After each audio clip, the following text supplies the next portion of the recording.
যদি ঋণ রেখে মারা যায়, কোন ভালো আমলের পুরস্কার আল্লাহ তাআলা দেবেন না। কোন ঋণকে ছোট করে দেখা ঠিক হবে না। মাননীয় স্পিকার, হাদিস একটা আছে, উপরের হাত ভালো নিচের হাতের চাইতে। ঋণ করা মানে ফকিরের কাজ। এই ফকিরি করে দেশ চালানো যাবে না। মাননীয় স্পিকার, ঋণ করে ঘি খাওয়ার মতো পরিকল্পনা করলে এটা আমাদের জাতি এবং দেশ ক্ষতিগ্রস্ত হবে বলে আমি মনে করি।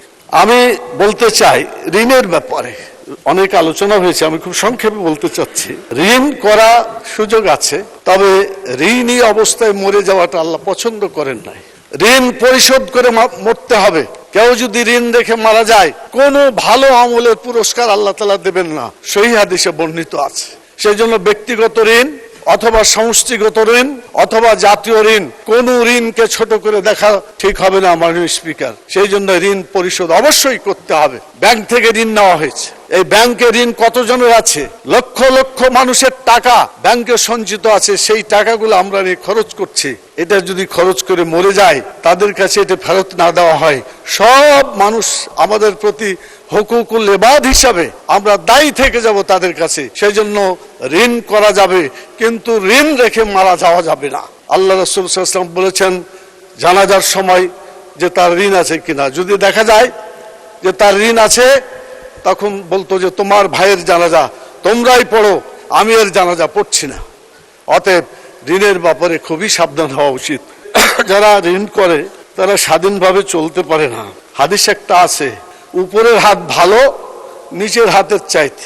প্রতি সপ্তাহে সর্বোচ্চ বার বিকাশ পেমেন্টে 50 জন হবেন পেমেন্ট চ্যাম্পিয়ন। জিতে নিন টিভি সহ আকর্ষণীয় সব প্রাইজ। আলিয়াদুল উলিয়া খায়রুম মিন আলিয়াদুস সুফলা। উপরের হাতটা ভালো নিচের হাতের চাইতে। নিচের হাত মানে ফকিরের হাত। ঋণ করা মানে ফকিরের কাজ। এই ফকিরি করে দেশ চালানো যাবে না। মাননীয় স্পিকার, আমাদের নিজের সম্পদকে সংগ্রহ করে আমাদের সম্পদ দিয়ে দেশ চালাতে হবে। ঋণ করে ঘি খাওয়ার মতো পরিকল্পনা করলে এটা আমাদের জাতি এবং দেশ ক্ষতিগ্রস্ত হবে বলে আমি মনে করি। এই ঋণের ব্যাপারে এই যে সুদ আছে, এই সুদের ব্যাপারে ইসলাম কি বলেছে আমি আপনাদের সামনে কয়েকটি কথা বলতে চাই। সুদের ব্যাপারে বলা হয়েছে, জেনে শুনে কেউ যদি 1টি টাকা সুদের এটা খায়, তাহলে সে যেন 36 বার জেনা করে। সহিহ হাদিস। এই সুদের মধ্যে 70টি স্তর আছে। সর্বনিম্ন স্তর হচ্ছে মায়ের সাথে জেনা করা। সুদের ফল দুনিয়ায় ধ্বংস হয়ে যাবে। কোরআনের আয়াত ওই বলা হয়েছে, ইয়ামহাকুল্লাহুর রিবা, আল্লাহ তাআলা সুদকে ধ্বংস করেন এবং যাকাত সাদকাকে বৃদ্ধি করেন। কোরআন মাজিদ সূরা বাকারা 276 নম্বর আয়াত। 278 নম্বর আয়াতে বলা হয়েছে যে যারা সুদ করে সুদকে ছাড়ে না, এই সুদের অর্থনীতি দিয়ে চলাফেরা করে, সুদের মাধ্যমেই তারা জীবন জীবিকা করে, তাদের ব্যাপারে বলা হয়েছে তারা যেন আল্লাহ এবং রাসূলের সাথে যুদ্ধ করে। মাননীয় স্পিকার, আমরা কি আল্লাহ এবং আল্লাহ রাসূলের সাথে যুদ্ধ করতে রাজি আছি?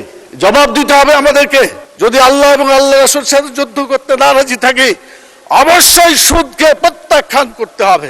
এই সুদ ছাড়াও অর্থনীতি চলে। মাননীয় স্পিকার।